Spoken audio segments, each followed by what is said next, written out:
Hi crafty friends, welcome to today's Assemble This video where we're going to be creating these 4 amazing watercolor cards. I am taking the watercolor panels from part 1 of this series and turning them into 4 lovely cards. I'll be sharing how these cards came to be using die cuts, hot foils, and adhesive transfer foils as well.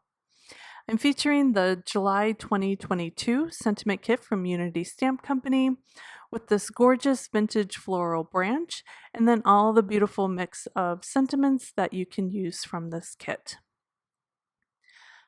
In part 1 of this series, I did watercolor all of these panels using Caring Brush Marker Pro pens. I hope you will check that out. There's a link in the corner and then also down in the description of this video. What I did is start out by stamping on some watercolor paper using VersaFine Clair ink. The first 2 panels, I just stamped those flowers right in the center. For this panel, I stamped them at an angle in the 2 corners. And then for the final panel, I stamped them one on top of each other for this column. I stamped the bottom one first, created a mask just with some copy paper and placed that over the image. And then I stamped the flowers again right on top, and now I have a kind of a trailing vine of flowers down the side of that card. For the first card, I die cut out that panel with a stitch rectangular die and then just wrapped around this fun burlap string. Just has a nice texture to it that's soft and that matches the craft color of the card base, and then tied a nice size bow. I move that around into position and then grab my sentiment to see where I liked the placement. And I like that, so I'm just going to notch out one end of the sentiment banner with my scissors, and that just creates a sweet little banner. Pop that up onto my card front, and then I also popped up the sentiment on the front as well.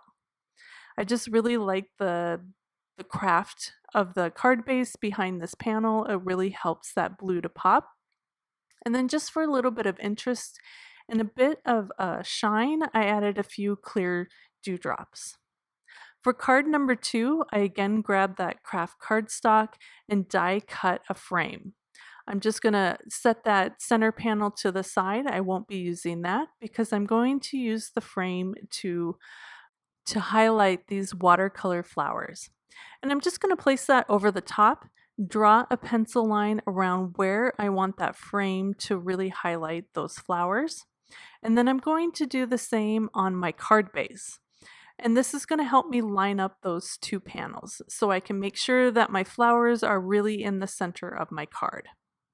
Next, I'm just going to trim around on the outside of those pencil lines. I really want to still see those. And then on my card base, I'm going to grab my ruler and extend out the lines that I already created. This is going to create a grid, and then I'll line up the pencil lines from the grid on the pencil lines that are in my floral panel. And that way I'll know that those flowers are really in the center of my card. There might be an easier way to do this, I'm not really sure, but this is how my brain works, and so that's how it happened. I'm just going to erase that pencil line that's on the floral image because I don't want that to show through the frame. Next, we're just going to add some foam adhesive behind the craft frame. I wanted to create a bit of dimension. It just seemed really interesting to me to have the frame popped up and then we're kind of looking in and looking at those flowers, almost like a picture frame. So I added that adhesive and then I'm just going to pop that up right on my card front. I already know that those flowers are centered perfectly because of all my pencil work. And then I'm just going to gently and carefully lay that frame down so it doesn't end up bending or warping the card front. And then to finish it off, I have my sentiment strip and I'm just going to pop that up on the front of the card as well. For my third card, I die cut that panel down again with a stitched rectangle die. And I'm just going to pop that up with some foam adhesive and put that to the side. I then used a foil plate from Pink Fresh Studio and used some brass hot foil. I had a bit of overfoiling, so I am removing some of that with a sand eraser. And I'll link to a previous video I've done on how I hot foil with my glimmer system. And then I'm just going to pop that up in the center of my card.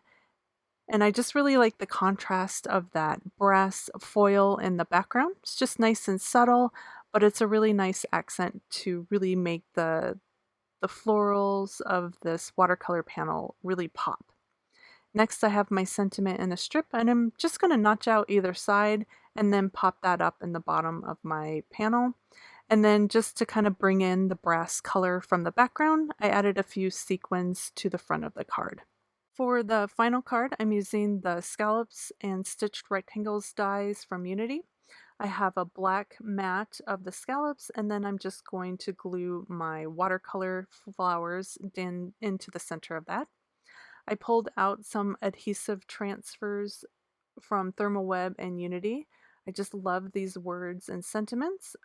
I'm going to cut out the thanks from this sheet. And then also, I think I'm going to use the thanks so much because I really like the size of the so much. It fits kind of in the bottom of that card, and it won't block the flowers that I have going on in the background. And I'm just going to adhere these transfer foils to some vellum. All you need to do is remove the backing from the acetate words and place them down onto your cardstock or vellum in my case. I place them in a parchment sleeve, and then you run those through your die cutting machine. And you just use your normal sandwich. For me, that is my plates, and then I actually do add a few shims just because my die cutting machine's a little bit looser. And then you remove that from your die cutting machine, remove the acetate word, and you're left behind with a bit of glue. And that glue is what you place your deco foil on top of. And in this one, I'm using some gold glitter from Unity. And then you run that back through your die cutting machine. Again, I still have my shim just because I need that little bit extra pressure. And then once you remove that from the die cutting machine, I just rolled it through once and removed the sheet, and you're left with these gorgeous foil sentiments. I just really love how the coverage you get from these, and it worked wonderfully on this vellum. I'm just going to tear the top half of the vellum and then the bottom right below the sentiment. And then I'm going to trim out the so much word. I'm just going to leave just a slight border around it and just trim that out with my scissors. To adhere this, I'm going to add a little bit of glue adhesive on either side of the vellum. I left some longer tabs so I can wrap that around the panel, and then that will hide the glue. And then I'm going to pop that up on my card front with some foam adhesive, just for a little bit of dimension.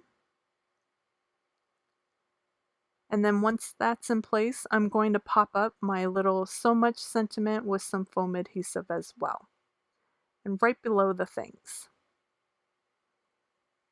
And here are the finished cards. I really love the look of the craft behind all of these cards.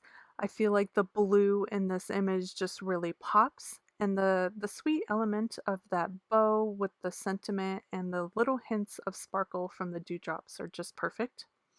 For this card, I really created a frame to really highlight that beautiful purple flowers and then the simple sentiment treatment in the bottom.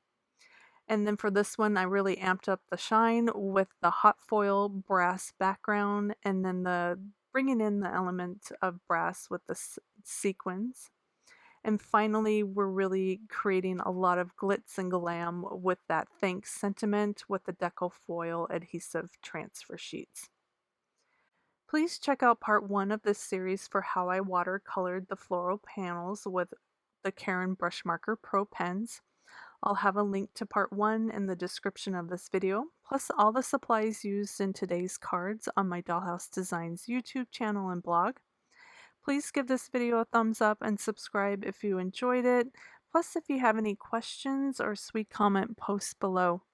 Thank you again for creating with me. I hope you were inspired, and I'll see you next time. Bye.